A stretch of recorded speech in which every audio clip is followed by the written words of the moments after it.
And this is what the pandemic basically took away from us, the illusion of having everything under control. So we are experiencing how fragile this all is around us.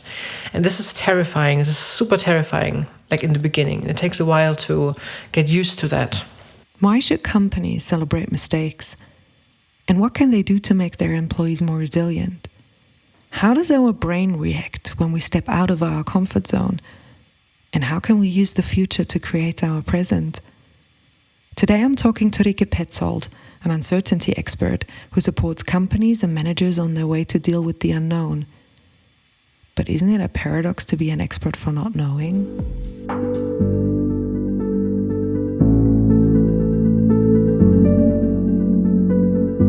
This podcast brings you stories from and about people who stepped into the unknown.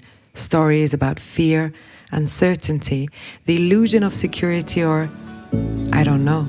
Let's see what it will be about.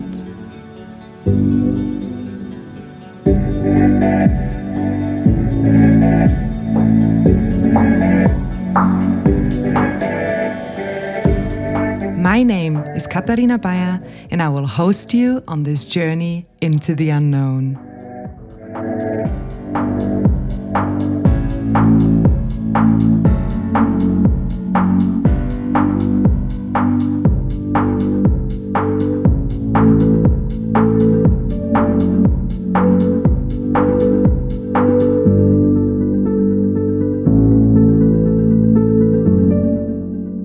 There is this expression that life happens.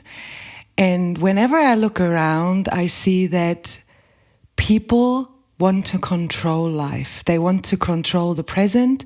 They want to control the future because it gives them a feeling of security.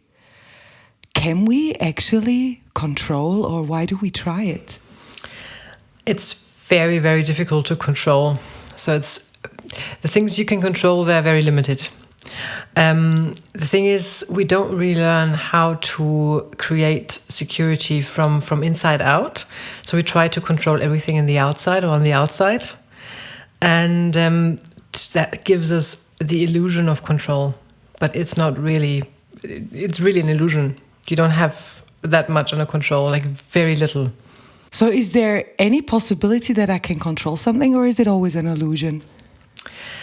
Well, you can control very little things, like around you, yes. But the thing with complexity is, and life is complex, and dynamic systems are always complex, is that there's always so many factors in the equation that are unknown that you can't really predict what's going to happen. And that's the problem. So you could maybe potentially control very little things in the future, because the future, the very near future at least, is a result, is a product from the recent past. So yes, a little bit. But as soon as there are other factors coming in, it's impossible to control. It's impossible to predict. So that we already started to talk about the topic of uncertainty before we dive deeper, can you tell me what made you dedicate yourself to insecurity, uncertainty, and not knowing? This topic sort of has always been with me in a way. And I've tried to find an explanation, and there's possibly an explanation, but it doesn't really matter anyway. So I was born without a thyroid, and my parents at the time didn't really know how I was going to turn out, if I would be able to go to a normal school, and if I'd grow up normally. And so the first couple of years of my life, I sort of grew up in this vacuum, this expectation-free vacuum. And maybe it was that, maybe it was something else, so I really don't know. But I just remember that I was always so drawn to not knowing. I was always so drawn to just doing stuff without knowing the outcome, just moving to different countries, just doing activities I'd never done before, always like to throw myself into stuff that I hadn't experienced previously.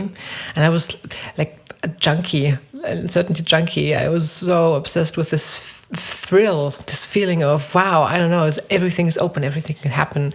But I hadn't realized at the time, of course, because for me that was normal, that was all normal. I was only a little bit irritated sometimes when people came up to me and asked me, how I could do that. That I thought that was very courageous, but I didn't feel very courageous. I did not feel courageous at all because it just came so naturally. I didn't really have to overcome fear to do stuff. So I think it was only when we started to go sailing with our family after a year or so, and it was like a family sailing adventure, and everything went wrong and our engine broke down and stuff. And then I had this time during sitting in this shipyard and waiting for our engine to be repaired. And I had this time to think about what I was really interested in. And then that really came to me, like the epiphany that it was all about how to deal with uncertainty. And that I was sort of convinced that if more people would be comfortable with dealing with uncertainty, or even would be comfortable with leaning into uncertainty, so many things for so many people would be so much easier. You went with a small child in an Asian country to live there. Can you tell me how this shaped you in being in a surrounding where you actually really don't know because you cannot even read the signs? I actually could, because I studied Chinese studies before that. So that was my university degree, and that was also where my interest came from, like Japanese studies and Chinese studies. So, but still, it was always this excitement to move to a different country and to work the system, to find out how the infrastructure works, to find out where to get stuff, to find out where to get rid of the trash, to find out how to get from A to B. That was always so exciting. And what I realized after doing it, and I did that a couple of times, that I sort of threw myself into a new culture, a new environment, that it is almost unbearably uncomfortable at the beginning. So yes, there is excitement, but then also there's homesickness, and there's estrangement, and there is this very uncomfortable feeling of, I don't know what the is going on. And also, of course, with my son at the time, I felt very responsible, and I had to pull myself together and not sort of let him feel and show him that I also felt very uncomfortable. But every time I did that, I experienced that after a couple of days, sometimes maybe a week, it would become easier and it would feel more comfortable. And this adaptation curve is what is also very interesting to me in terms of uncertainty. Like in any way, if you experience something new, if you go to a new country, if you start a new job, if you move to a different city, in the beginning, if you start something new, you have to adapt.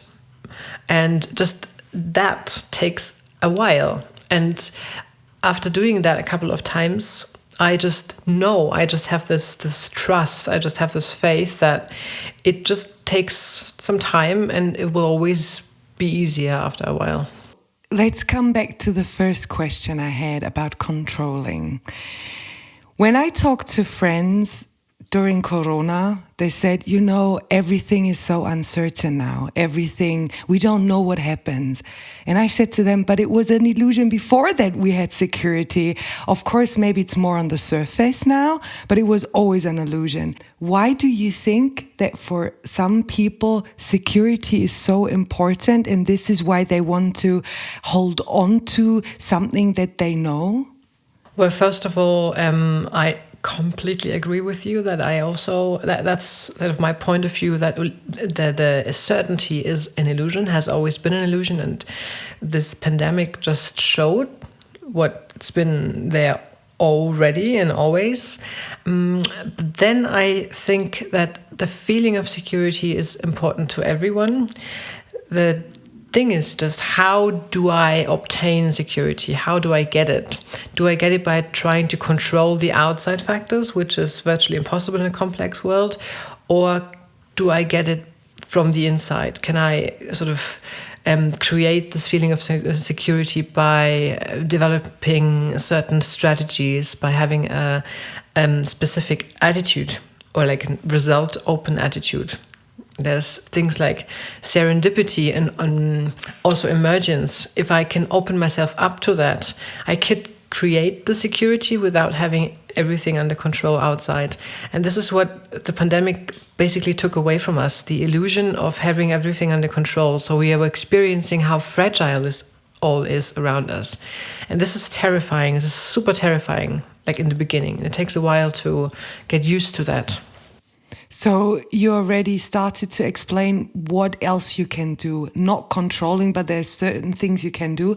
And did I understand you right that you said, okay, the surrounding is so complex that of course we cannot control it, but there's little things in myself, my attitude and the way I deal with things that give me security and trust. Can you give me some concrete examples what you tell other people what they could do in their lives to feel more stable and secure? So one of the things that are very important for the attitude that you have is the tolerance for mistakes and the tolerance for errors, like to really celebrate your mistakes. And this is something that when kids enter school here, they are completely deprived of that, like from first grade. So kids learn how to speak and how to walk just by try and error. And they get into school and they are sort of literally punished when they make mistakes, like with the red pen, the red marker. And this is really a shame because kids initially, like all people, know how to learn stuff by making mistakes and learning from mistakes. Like nature is built on that. And we try to eliminate mistakes. And if we try to eliminate mistakes, we make ourselves very, very fragile because if anything happens, we're not prepared for it. So one of the things is really celebrate mistakes. Also for companies is not to punish them, not to sanction them. And we have a very strong culture against mistakes. Like here in the West, we have the guilt thing. And in the East, there's a lot of shame connected with mistakes.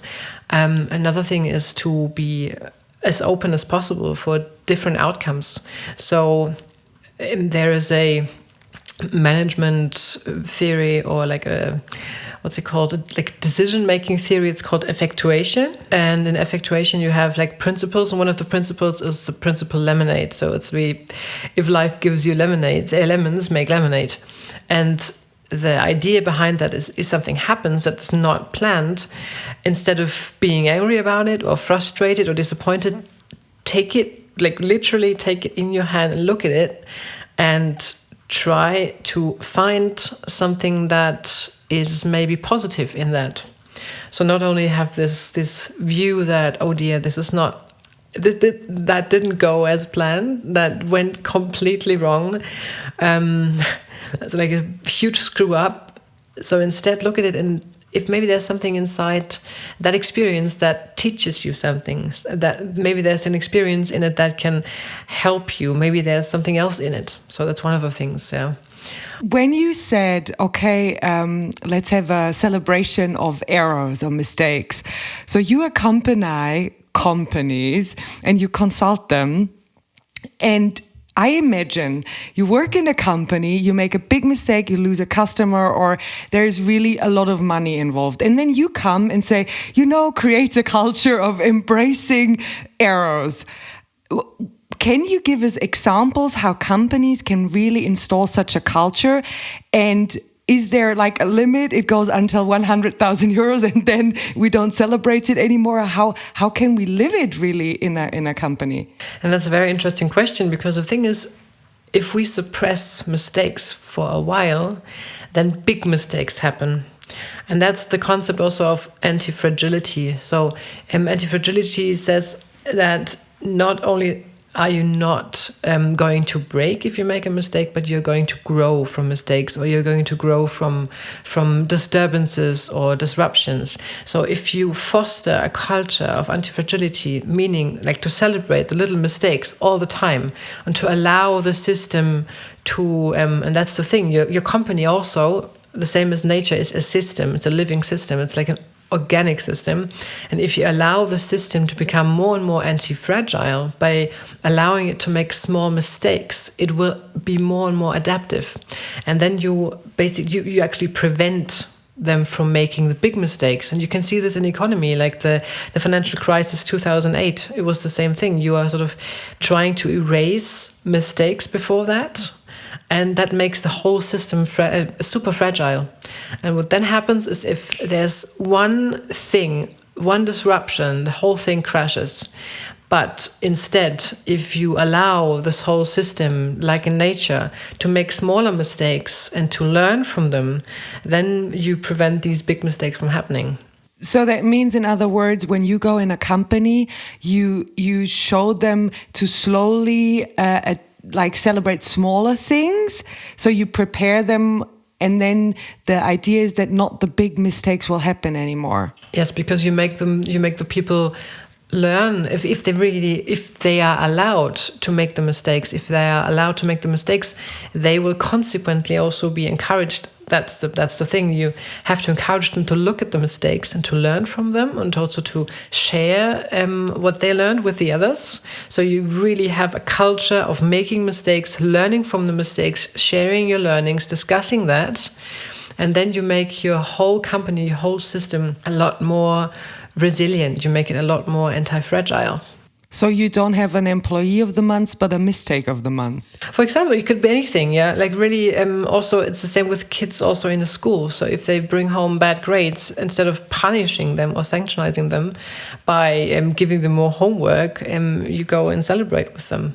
Because and I had this one experience when my son was in, I think, the 2nd grade or 3rd grade. He came home and his favorite subject is math, and he had this bad grade in math, and he was so disappointed. He was crying, and we were looking at the paper, and he could explain to me exactly what he did wrong. So that was such a huge learning success. He knew what he did wrong. He could explain it to me. And so we went to have some ice cream instead. So I was really happy about that. And I was so sad at the same time that the system is punishing these learning experiences. And we do that all the time. We do this in companies. We do this in universities. This is not really about learning. This is just about doing things right. No matter if you do them right on purpose, or if you just happen to do them right accidentally.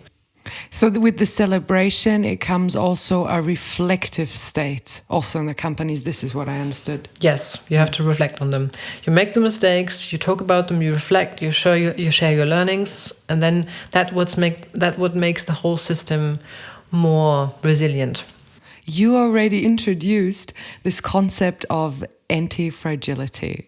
Can you tell more about these 3 states, being fragile, being robust, being anti-fragile, and what it really means?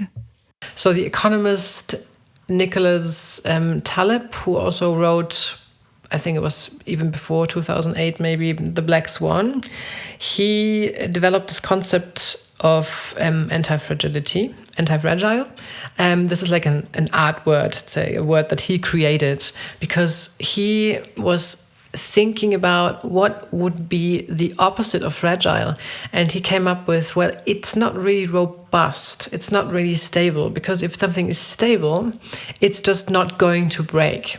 But he said in nature, you have a phenomenon that's more than not breaking. It's becoming better from mistakes, becoming better from disruptions. And you have this in all kinds of situations where you have organic systems, like also muscles. If you train muscles, basically they will have little fissures and like tiny injuries. And by creating these tiny injuries, you will make them stronger. So with stressing them, yes, you make them stronger. So by experiencing stress, you will make the system stronger, the whole system. I always need to be concrete to understand something. So what I understood, and you tell me if I got it right. Let's say I want to be a comedian, and this is my real dream. And I have my first show, and it's 25 people show up. So I go on stage, I sweat, I cannot say a word, and I'm booed off. If I would be fragile, I go home, cuddle, and never do it again. If I'm robust, I would say, come on, get your things together, do it again, or whatever. And I would say like, okay, it makes me really stronger, but it makes me also harder. And anti-fragile, as far as I understood, is I know that there will be always people who boo me out. I know that there is humiliation. I know I will be ashamed. I know that there is fear. And there will be always these 2 or 3 people that maybe don't like what I'm doing. But I have the drive and I'm doing it, and I'll always go out of my comfort zone, and it actually makes me stronger and more attentive and more, I have more possibilities to adapt. Yeah, it's really about embracing these mistakes and really to embody that the mistakes that you make the whole system stronger, make you stronger, because they make experience possible that you wouldn't have had otherwise. And this experience is super important. This experience is super precious. And without the experience, you're not going to learn, you're not going to grow. So growth needs these little disruptions. Growth needs these little stressy situations, uncomfortable situations. And this is also about what we always say, why it's so important to leave the comfort zone. So if you're in a comfort zone, everything feels normal and everything feels comfortable. And the minute you step out of your comfort zone, you start to learn. And this has also like physical reasons, because the brain builds new synapses, etc. We're going to talk about that a little bit later, I think. But this is what you need to grow. And it doesn't feel very comfortable in the beginning. I mean, I really understand it in a theoretical way. But now as you consult companies, and I would be a company owner, and I would say, I really need some support. Can you give me an example what you did in another company that I see if it works for us as well? What would you tell them? Like, how can I implement a culture of failure, a culture of embracing things not happening in a way that I want? Humiliation and shame. How can I do this? Well, you could, for example, have like a weekly regular meeting where you do exactly that. You talk about the failures of the week, everything that went wrong. What did you learn from that? What can you share about your failures? And I think even that there is this installation, not like in companies, but I've read about it, I haven't attended it. It's like, I think it's called fuck up meeting, something. Fuck up nights. Yeah, fuck up nights. Yeah. Yes. That's really about also the same thing. So you share with other people where you screwed up and what you learned from it. And this is also super encouraging for your colleagues if you do something like that in your company, because we are so ashamed of our mistakes. You always want to have this facade of perfection, and we are not making any mistakes, and we have everything under control. And what you really need, this is the cultural change, is in your colleagues, co-workers, install this attitude of, hey, it's okay, everybody makes mistakes, and it's important to make mistakes. But that's like the thing of leadership, that you need to show them that you also embrace that, and to share your mistakes and to listen to their mistakes and not like punish them the whole time. And when you said about before with the comfort zone, so the comfort zone always starts when there's a change, something suddenly, or a crisis when something happens. What happens in the brain, in easy words, when there's a sudden change? Like, how does our brain react?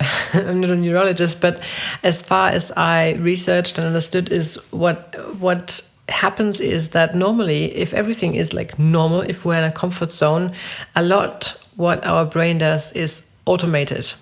So whatever we do, all the things we do during a day, most of it is automation.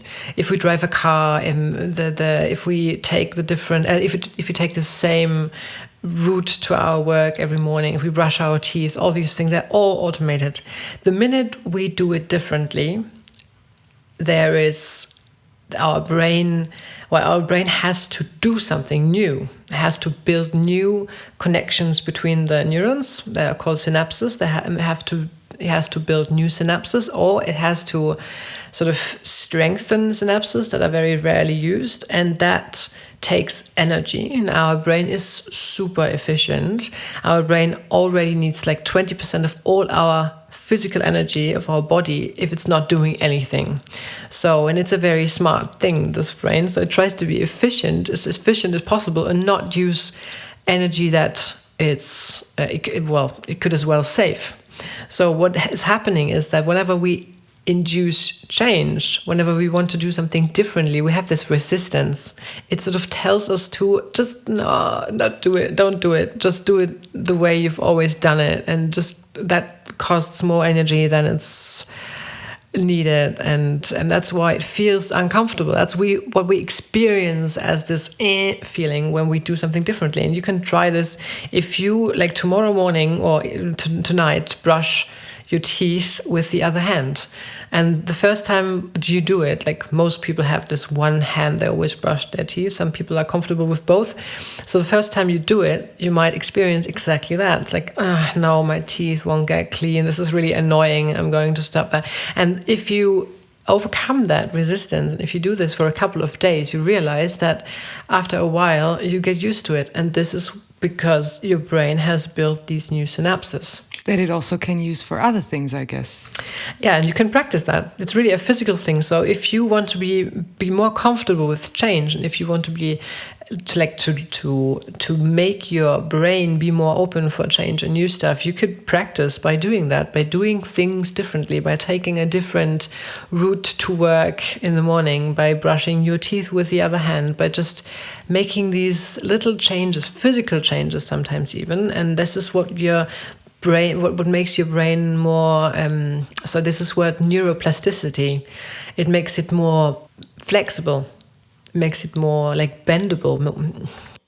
You say that the brain likes routines first, and this is why we say, no, I don't want to do this new thing.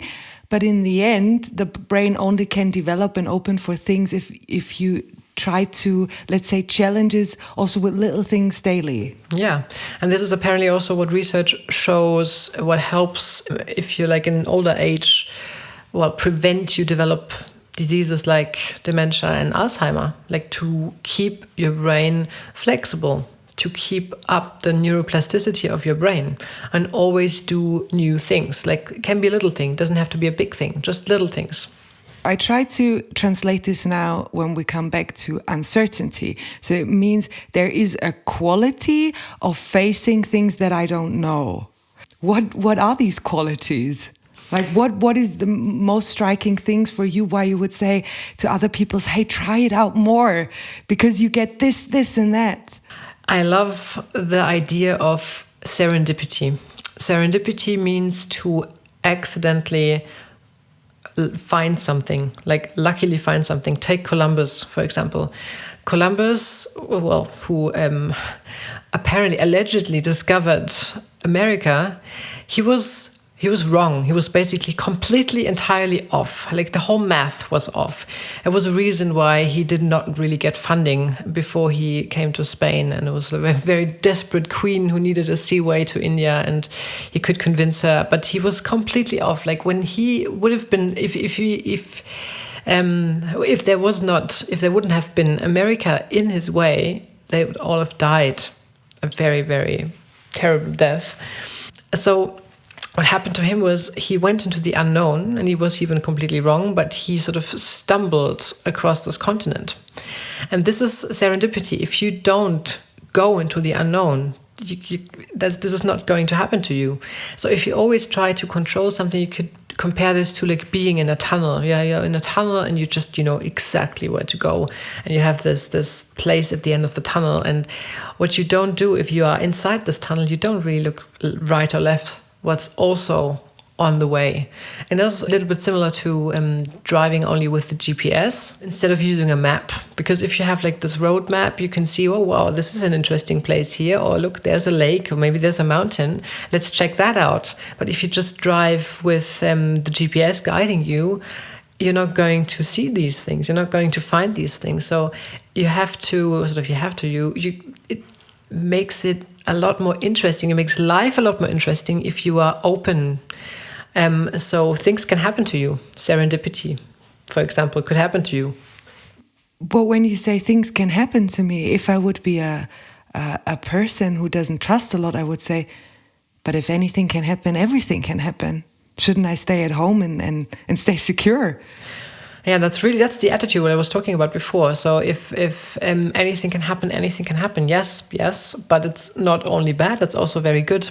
It really depends on the way how you look at it, and if you accept that as a universal truth, you can prepare for it. So it's not like preparing for everything that could happen, but it's more like develop a flexibility. Develop your improvisation skills, for example. And I like to compare it with crossing an ocean, like sailing across the ocean on a sailboat. You don't know, like nowadays, of course, you also have GPS and you have a lot more security, like back then with Columbus and Magellan, who didn't really know where they'd end up. But nowadays, it's still, the weather is very, is the controlling factor, the wind, weather, waves, and you have this tiny little boat, and it might take a week, it might take 2 weeks, it might take 3 weeks if you don't switch on the engine and really just do it by sailing.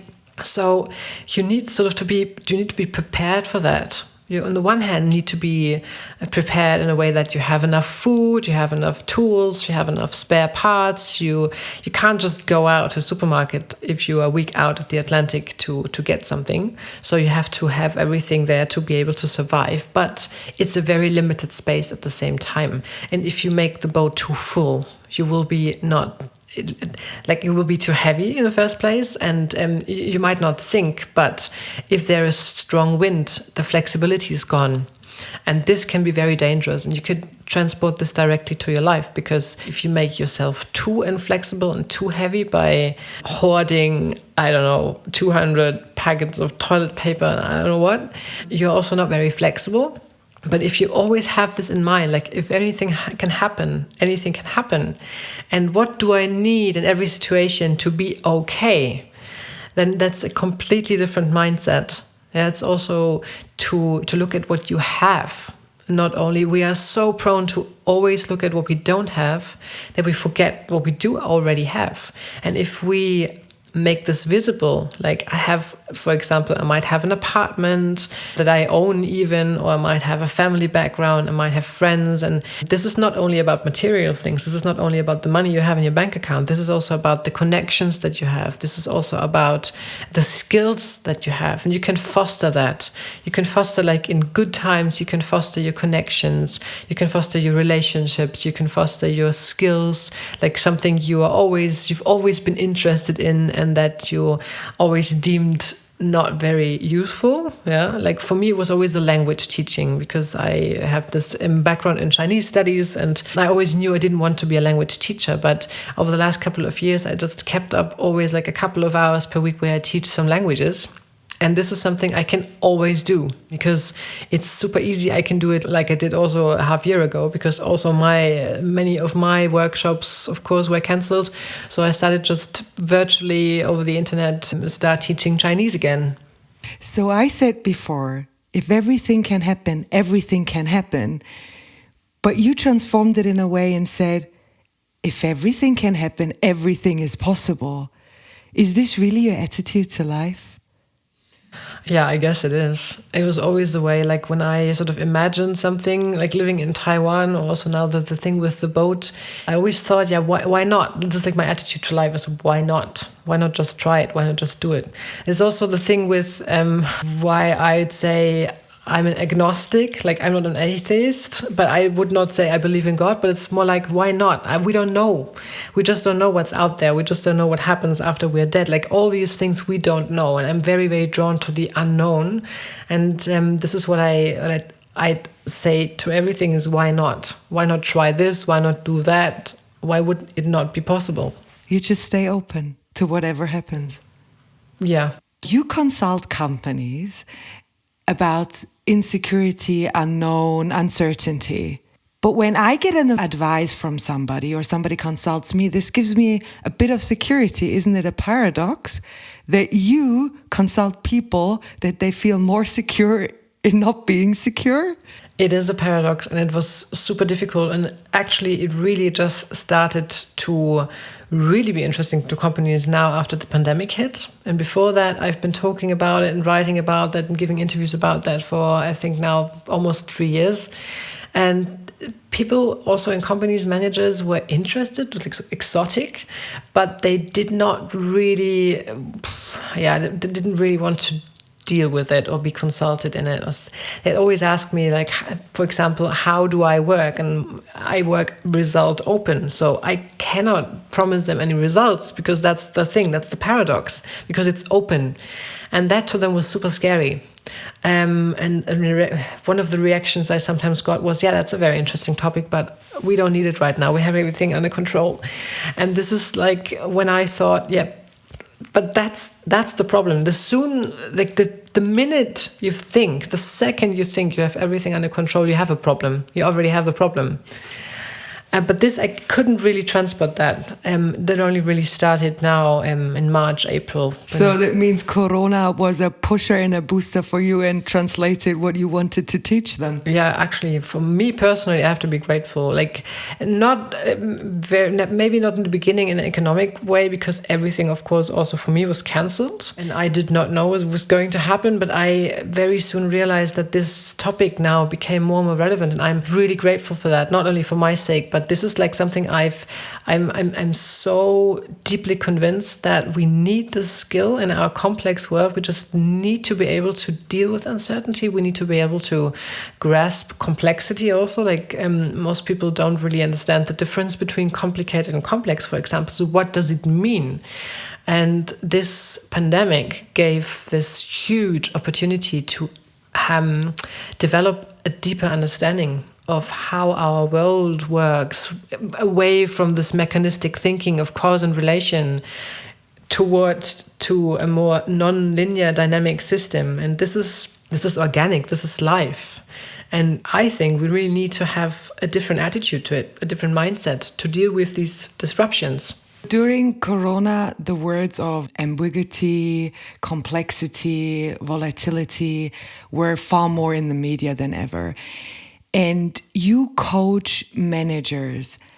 When I think about the companies I worked in, I have sometimes the feeling that we put a lot of pressure on managers in those times, because even they also feel overwhelmed with these complex situations. They have to give trust, make other people feel secure, and have a good communication. Can you share what people tell you coach, how much they are under pressure in these uncertain times? What I hear time and again is the pressure to know the answer, to have answers.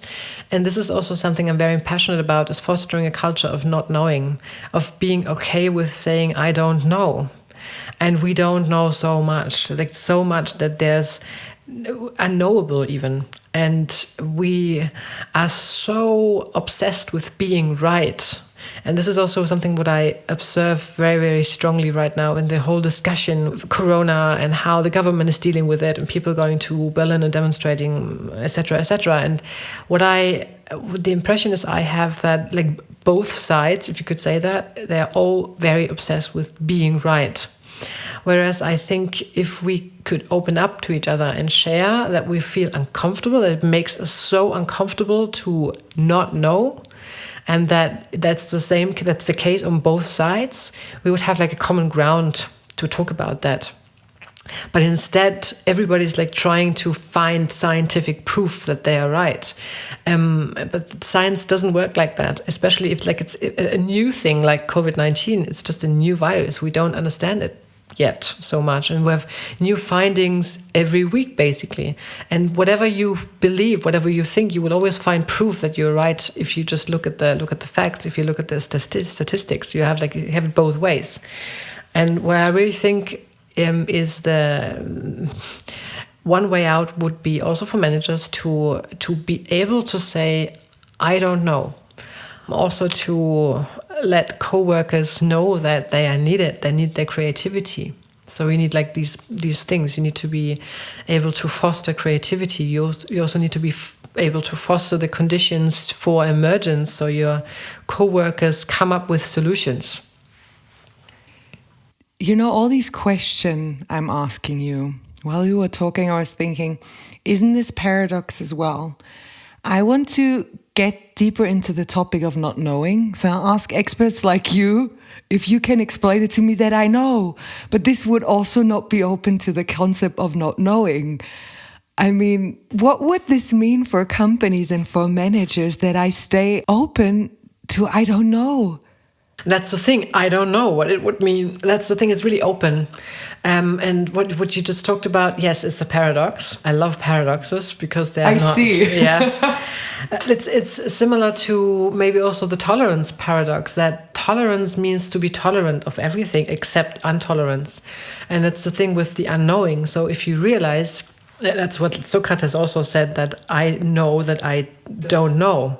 And that's exactly the thing. So it is a paradox. The more you know, the less you know. The more you think about stuff, the more you research stuff. And there's this brain neuroscientist, David Eagleman, that I recently rediscovered because I really liked what he said in his interviews, that he is in love with being a scientist because science for him means time and again finding out or discovering how little we know, like the ignorance we still have. And this is what he really likes about the science. And this is what I think is very beautiful. It's not the illusion of that there's ever a time where we could know everything, but there's so much we don't know. And if we don't incorporate this in our everyday life, in our management, we just constantly run up against walls, be disappointed, make big mistakes because we think we know, we think we have everything under control, but we don't. Discovering things and staying up for not knowing. When you say this, I think far more about little children because they have this discover thing in them. And like you said, like you described yourself, like you were open and you didn't need to know. So I was thinking, okay, what can we learn from children here? And then when I think about my own life, I'm like, okay, but as I got older, I'm far more calm with things that I don't know because experience already showed me that not always a catastrophe is happening. What is better, being young and more open to discover, or having the experience and being more calm? That's a very, very interesting question. I don't think there's an either or. It's like both ways. So of course, by growing up, you have all these experiences, and you have this. Well, in the best situation, you get this confidence that things will be okay because you've experienced newness over and over again.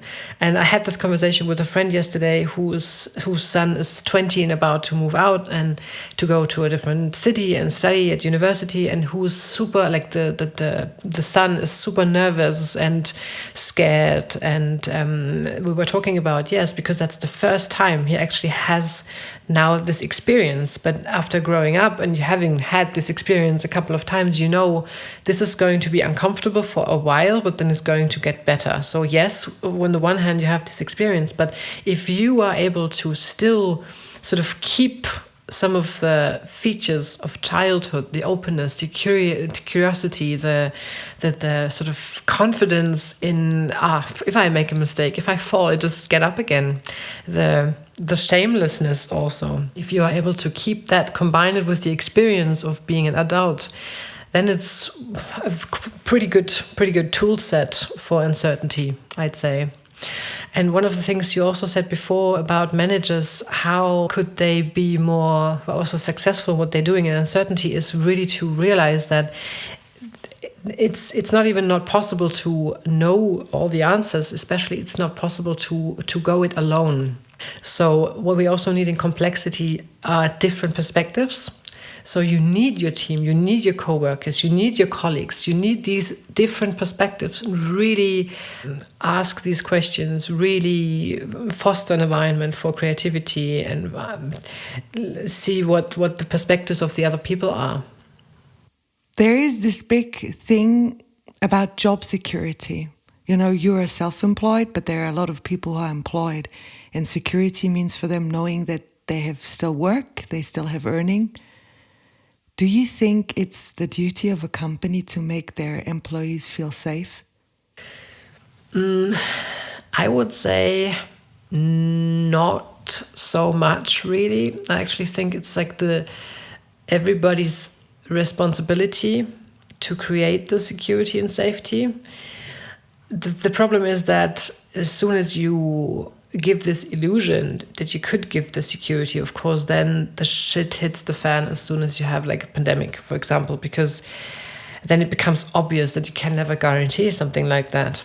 What you could do yourself, like as a co-worker, for example, as an employee, is again to foster your skills, to be prepared, to know what you have and be aware of what you have on the plus side and not so much what is missing. So always like have this kind of mindset where you check out, okay, what relationships do I have? What can I do to improve them?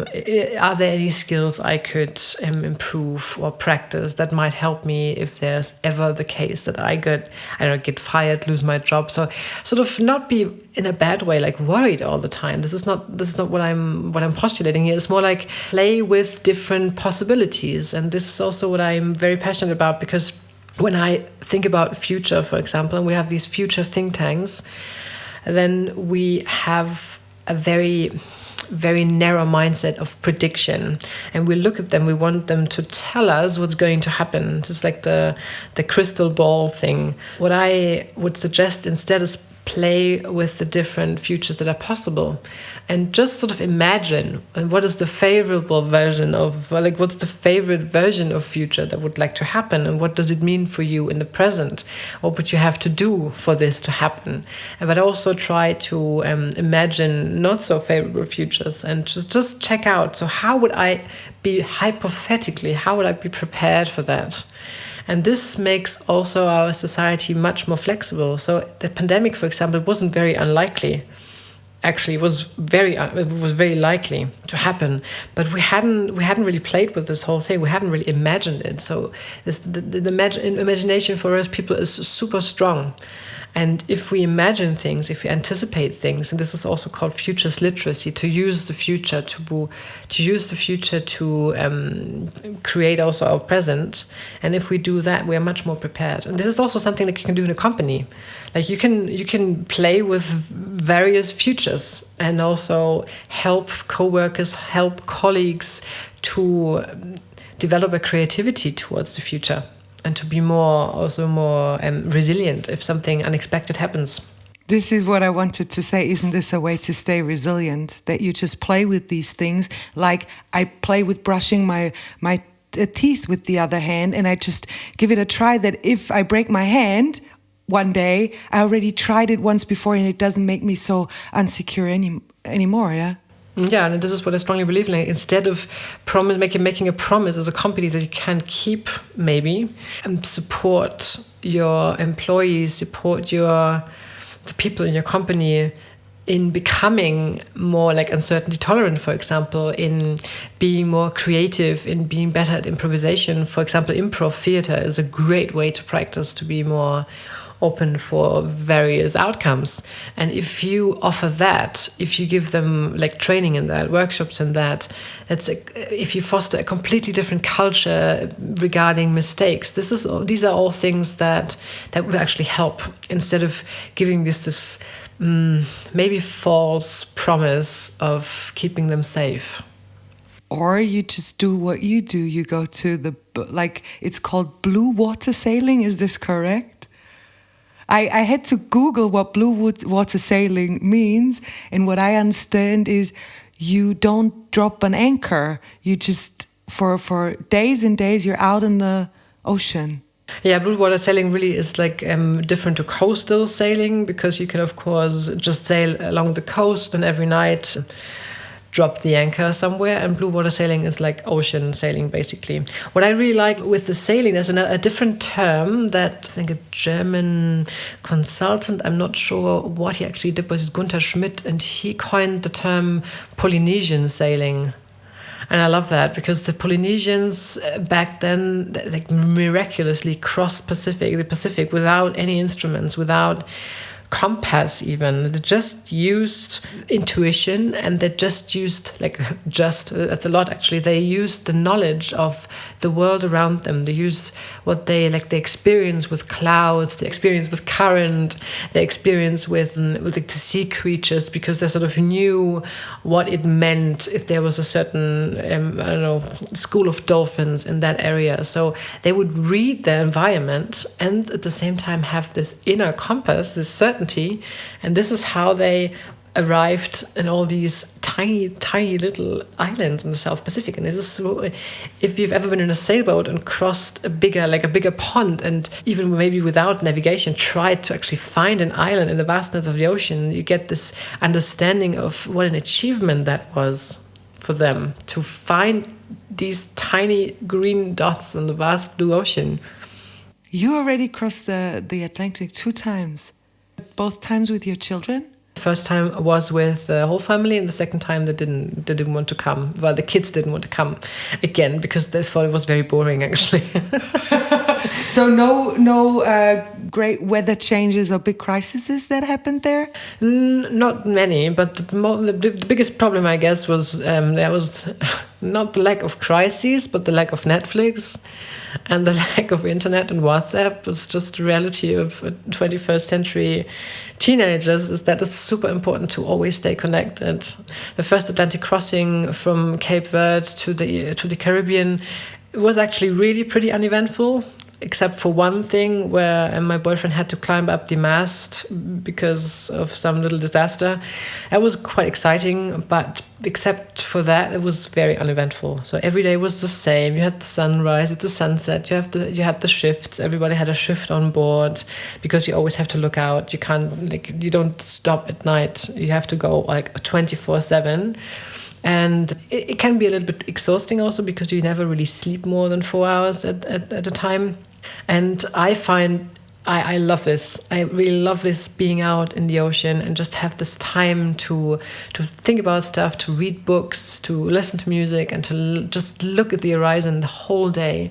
For the kids, it was just the worst ever. It was just boring for them. Would you do it alone? I don't know. I'm so in admiration. There are people out there, it's called single-handed sailing. It doesn't have to do with that you just have one hand, but it's just the term that you use if a person is alone, doing it alone on a sailboat. And there are people who out there doing it. I did not grow up with boats, and I get seasick. So I actually think I would not enjoy it as much because of the seasickness.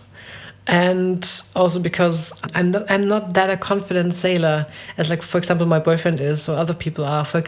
I don't know if you heard of the 13, 14-year-old Dutch sailors back then a couple of years ago. Did it alone. Who did it the whole world, she did a whole world circumnavigation just by herself. I think she started when she was 13, 14 something, and she was sort of finished when she was 16, but she grew up on boats. She was born on a boat. She, the first 5 years of her life, she lived on a boat with her parents, and she grew up on a shipyard, and that was she was so confident with boats.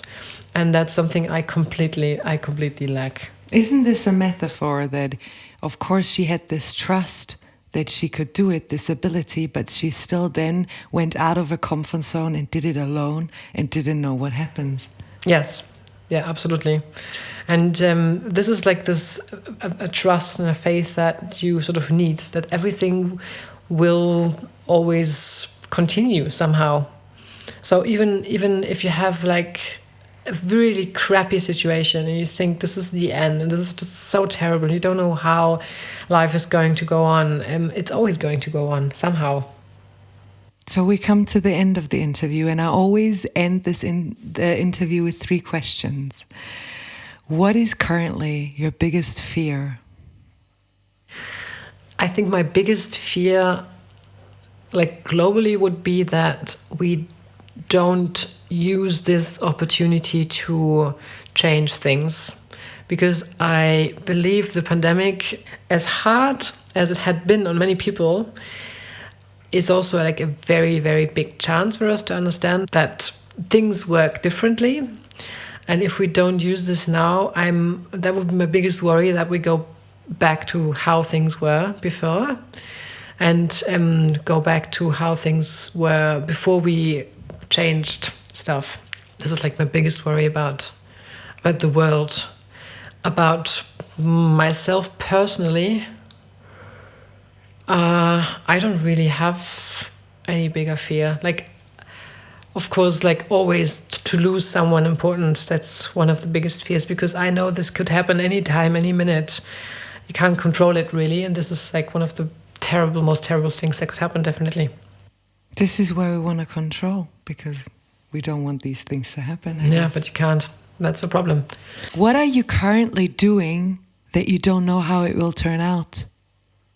Oh, pretty much everything, actually. Yeah, everything. I really don't know how anything will turn out. So is there anything like organizing and planning in your life, or is this just not working with your concept of life? I have this sort of hashtag idea without concept. So I have many ideas sort of that that draw me into the future. So definitely I do live in the present, yes, but I have very strong like visions or ideas, and that definitely involves more sailing in the future. But the planning part and the concept is that if you would ask my mother, she's always very upset and unhappy, I think, because it's difficult to plan with me, like to be very concrete. If she wants to know what I am doing in 2 weeks' time, it's like, it's just still so far away. I don't know. And the last question is not really a question, but years ago I started to write quotes in a book. And I will go through the pages and you will say stop, and then you just comment on the quote. Very cool. So let's start. Stop. Do you want to go left or right? Left. Bottom, middle, or top?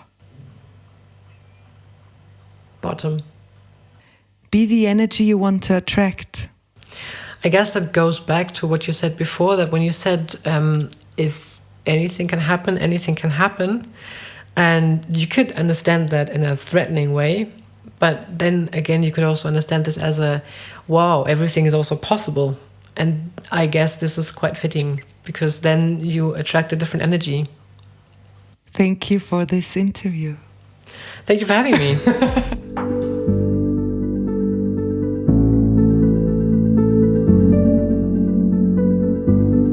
If you want to support this podcast, please subscribe and share.